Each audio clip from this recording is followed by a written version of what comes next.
RPS ini sebagai acuan pengembangan pembelajaran yang kita rencanakan dalam satu semester, ini kan tentu saja harus bisa meliputi beberapa komponen. Salah satunya yang tidak bisa dilepaskan sesuai dengan RPS ini, minimal paling sedikit memuat satu, nama program studi, nama dan kode mata kuliah, semester, SKS, nama dosen pengampu. Ini memang harus ada di sana. Kemudian yang kedua, capaian pembelajaran lulusan yang dibebankan pada mata kuliah. CPL-nya apa? Sesuai dengan yang disepakati dengan forum asosiasi teman-teman prodinya. Kalau akuntansi, bahasa-bahasa, kemudian matematika, ekonomi, manajemen. Nah, kemudian kemampuan akhir yang direncanakan pada tiap tahap pembelajaran untuk memenuhi CPL. Jadi kemampuan akhir yang mau dicapai apa? Ini penting untuk bisa menjadi salah satu bagian output yang harus ada di dalam RPS. Kemudian bahan kajian yang terkait dengan kemampuan yang akan dicapai. Jadi untuk bisa memenuhi CPL itu tentu ada bahan kajian yang harus dicapai. Nah, teman-teman harus bisa menunjukkan itu. Kemudian bahan kajian ini tentu saja akan bisa bervarian, bisa dalam bentuk cetak, bisa dalam bentuk elektronik ya, atau digital. Kemudian metode pembelajaran.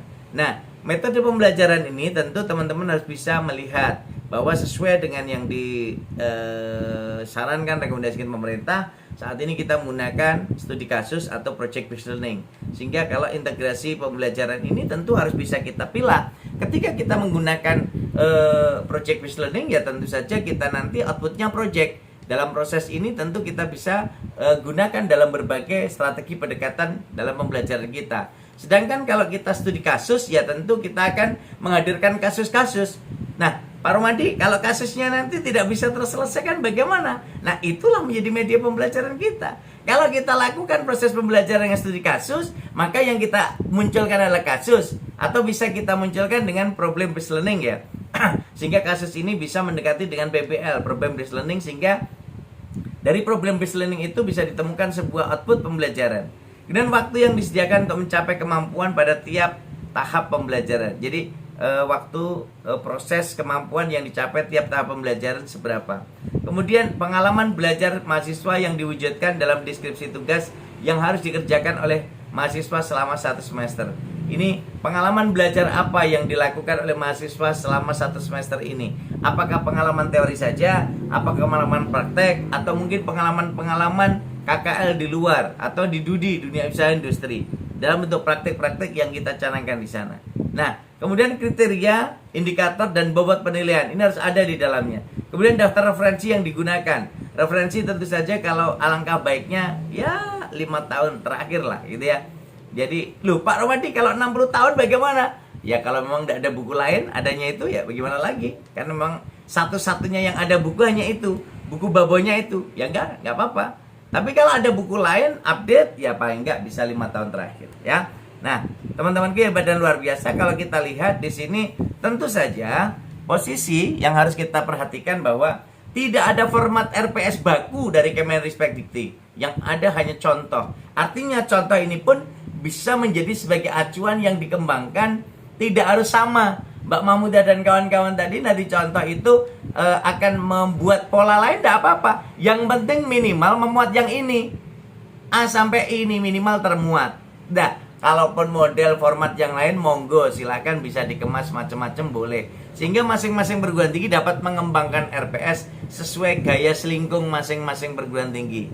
Nah, jika kalau boleh mengembangkan sesuai gaya selingkungnya, silakan. Di Bekasi selingkungnya kayak apa? Selingkungnya miring atau selingkungnya berdiri, selingkungnya tegak lurus, atau mungkin selingkungnya sambil rebahan juga boleh. Yang penting kan tercapai tujuannya. Masalah model itu gaya, masalah model itu bagian referensi kita, masalah model itu bagian pengembangan kita. Jadi teman-teman gak usah gusar dan gak usah gegana, gelisah, galau merana. Karena posisi itu yang justru akan mengubah diri kita. Loh, di tempatnya Mas Anafi seperti itu. Wih, ternyata di tempatnya teman Mas Anafi beda. Loh, kok nggak sama? Boleh. Kami asesor menilainya bukan masalah formatnya, tapi bagaimana komponen-komponen itu tercakup di dalamnya, kemudian strategi metode bisa mencapai capaian pembelajaran yang diinginkan, dan itu selesai.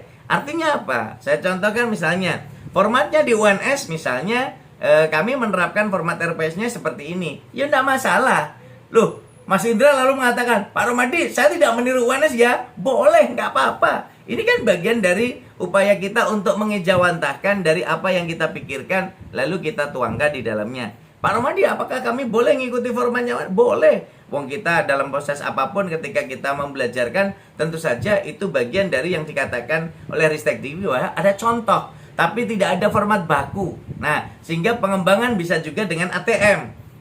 ATM, oh 3 gini ya, ATM. Nah, amati, tiru, modifikasi, boleh ya. Atau dengan ATMI, amati, tiru, modifikasi, ada inovasinya, boleh, nggak apa-apa.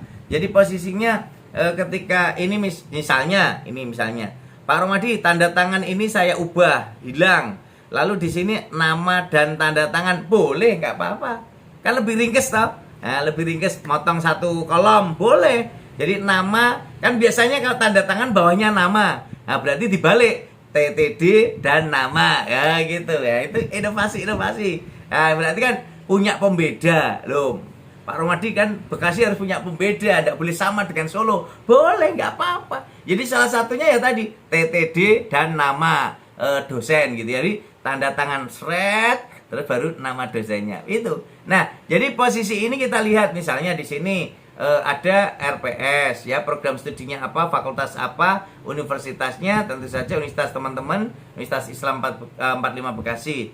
Kemudian ini identitas mata kuliahnya apa ya, kemudian kode mata kuliahnya apa, nama mata kuliahnya, jenis mata kuliah, wajib atau pilihan, lalu semester berapa, bobot mata kuliah SKS, bobot tatap muka berapa, bobot praktikumnya berapa, bobot praktek lapangan berapa, bobot simulasinya berapa. Lalu mata kuliah prasyarat atau bukan ya, tanggal. Nah, kemudian di sini identitas dan validasi. Nah, ini dosen pengembang RPS-nya siapa, dosennya. Koordinator kelompok, nama mata kuliah siapa. Nama mata kuliahnya misalnya kalau itu akuntansi, apakah dalam satu rumpun akuntansi atau ada unit-unit lainnya ya. Lalu sini kepala program studi, lalu perbaikan ke berapa sini. Misalnya ini revisi yang ke-1, ke-2, ke-3, ke-4, ke-5, ke-6 sampai ke-7. Kalau sampai 7 masih revisi terus, berarti itu butuh pitulungan gitu ya. Nah, sehingga posisinya karena sampai 7 kali kok tetap salah, diberi masukan ya direvisi terus, itu berarti butuh pitulungan. Jadi sudah tolong gitu ya. Ya itu sudah sampai revisi yang ke-7. Lah baru di situ teman-teman ambil alih. Biasanya kalau sudah sampai seperti itu, teman-teman Mbak Mamuda kalau mau agitasi itu yang membuat RPS adalah tim. Ya, tim. Karena apa? Kelihatan kalau Pak Romadi visitasi yang tanda tangan Kaprodi, dosennya tidak tanda tangan. Itu kelihatan kalau yang membuat super timnya.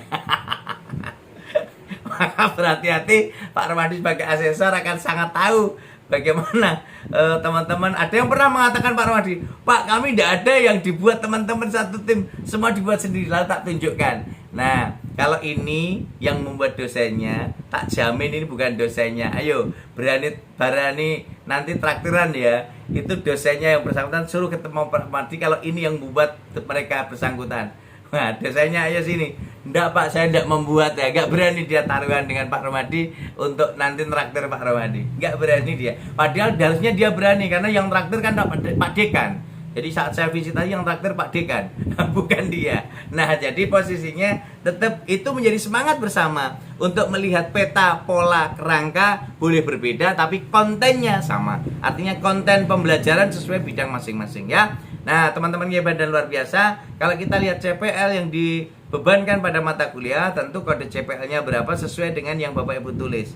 Ya, lalu capaian pembelajaran mata kuliahnya, CPMK-nya, sehingga CPL ini mengacu pada sepakatan asosiasi. Ya, biasanya kan teman-teman punya asosiasi akuntansi ya, nanti sesuai kesepakatan asosiasi itu CPL-nya. Tapi CPMK tentu akan diraih sesuai dengan yang penjenengan jelaskan dan jabarkan. Sehingga bahan kajian pun ya, bahan kajian ini menjadi salah satu titik temu bagaimana kita menerapkan di sana. Nah, lalu di deskripsi mata kuliah ini, deskripsi mata kuliahnya apa, lalu basis penilaiannya apa, apakah portofolio, unjuk kerja atau yang lain, lalu daftar referensinya apa, buku 1, 2, jurnal, bla bla bla bla, termasuk jangan lupa integrasikan hasil penelitian dan pengabdian teman-teman di RPS. Karena itu menjadi bagian integrasi hasil penelitian dan pengabdian yang teman-teman harus lakukan ya. Nah, ini yang harus teman-teman lakukan, tentu saja bisa dilihat di sini.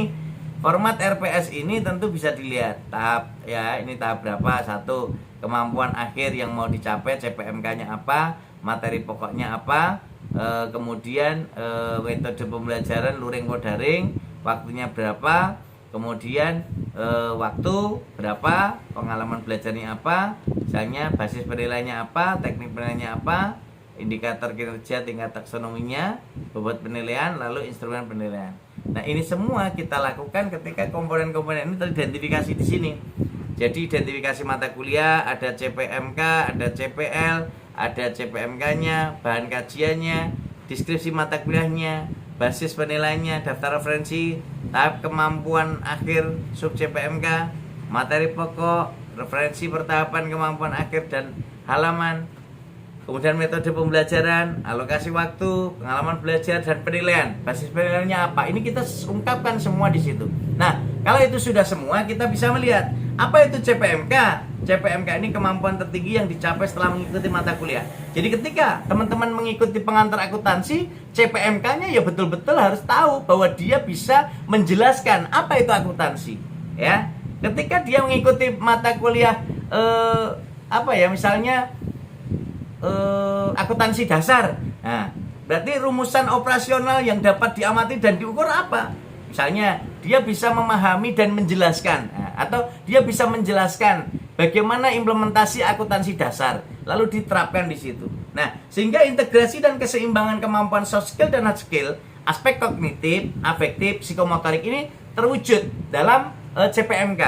Jadi ketika saya contohkan paling mudah, misalnya ketika kita bicara di keterampilan akuntansi yang Bapak Ibu miliki, tentu anak-anak akan mampu mengutarakan, menyampaikan bahasa akuntansi dengan cakupan soft skill dan soft skill.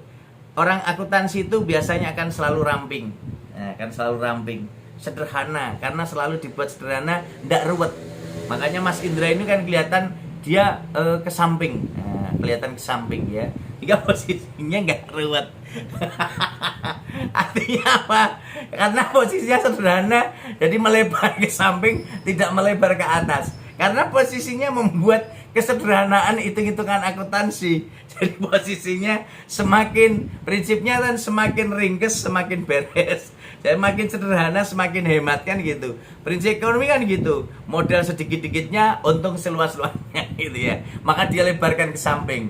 Nah, itu bentuk keuntungannya.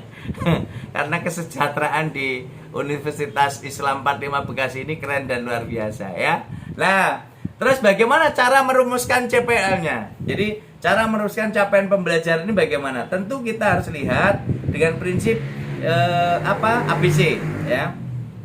Tentu ini audiennya harus kita lihat dulu. Audiennya siapa? Mahasiswa Anda tentu berbeda-beda ya. Teman-teman harus lihat. Dalam proses penentuan RPS ini juga dilihat betul input mahasiswanya. Jadi kalau inputnya, mohon maaf Mbak Mahmudah sama Mas Indra, tentu harus melihat input yang masuk di sana dengan input di kampus yang lain mungkin berbeda-beda. Jadi teman-teman harus paham betul, memahami karakter siswanya. Siswanya disuruh baca sekali, jawabnya, Bu, hari ini belum bisa baca, Bu. Besok suruh baca lagi. Bu, bacaannya di mana, Bu? Besoknya suruh baca lagi. Bu, Ibu sudah baca belum? Kalau Ibu sudah baca, saya baca. Nah, kalau Ibu belum, saya juga belum. Nah, gitu ya. Jadi posisinya terus ada tahapan-tahapan. Karakter mahasiswanya bermacam-macam. Ada karakter mahasiswa yang nggak usah disuruh baca, sudah baca. Nah, inilah yang kita lihat di situ ya. Yang kedua, behavior. Nah, ini kompetensi atau perilaku yang diharapkan dapat dicapai mahasiswa setelah mengikuti mata kuliah. Jadi, perilaku yang ia lakukan setelah ikut kuliah, paham, dia bisa. Akhirnya ketika teman-teman nanti mahasiswanya magang, setelah mengikuti mata kuliah Mbak Mahmudah terkait dengan akuntansi dasar, oh dia bisa membuat laporan akuntansi, laporan keuangan, rugi laba. Jadi rugi terus laba, tidak laba rugi kan? Nah, waktu membuat itu kan tidak laba rugi. Kalau laba rugi filosofinya habis laba terus rugi, kayak gitu. Jadi nggak mau, makanya dibuat rugi laba. Jadilah rugi boleh di awal terus laba. Lah, maka disitulah dia bisa menjelaskan teknis, detail dari teori dan praktiknya. Maka kekuatan ini tentu teman-teman harus lihat. Kata kerja, misalnya menyebutkan bisa menyebutkan jenis-jenis rugi laba misalnya, bisa menjelaskan bagaimana menjelaskan tentang rugi laba, memecahkan masalah dan lain sebagainya. Objeknya apa? Ini penelitian, bisa hukum perdata, bisa apa saja bisa kita kaji. Kalau akuntansi juga bisa, manajemen juga bisa, apapun bisa. Artinya kita sesuai dengan topik mata kuliah kita masing-masing, ya. Lalu condition, ini batasan atau alat yang diberikan mahasiswa pada saat dia dites. Jadi inputnya seperti apa, kondisinya seperti apa. Tentu ini berbeda-beda lagi. Dari sisi tertentu masing-masing punya kedalaman dan lain sebagainya. Kemudian degree, tingkat penguasaan atau keberhasilan mahasiswa dalam mencapai kompetensi yang diharapkan. Kalau misalnya Mas Indra ini dibuat liga, ada Liga 1, Liga 2, dan Liga Dasar. Ya, Liga Dasar itu berarti bagi dasaran maksudnya. Jadi utama kita anak-anak yang bisa mengemukakan berbagai hal mendasar, itu berarti Liga Dasar yang bagian bawah. Yang menengah dia bisa mengembangkan inovasi, kemudian prosesnya akan bisa terintegrasi di dalamnya. Lah, baru nanti yang paling unggul di Liga 1 seperti apa, ya. Disinilah kekuatan kita untuk bisa memetakan bagaimana merumuskan capaian pembelajaran ini menjadi salah satu dasar bagaimana kita memahami audiennya, behaviornya, perilakunya, kemudian objek yang kita kaji pun akan mengikuti ke sana, dan juga condition yang dilihat dan dimiliki. Setelah itu baru degree, tahapan dan tingkatannya. Nah, ini akan menjadi salah satu kekuatan bahwa kita bisa menerapkan itu semuanya.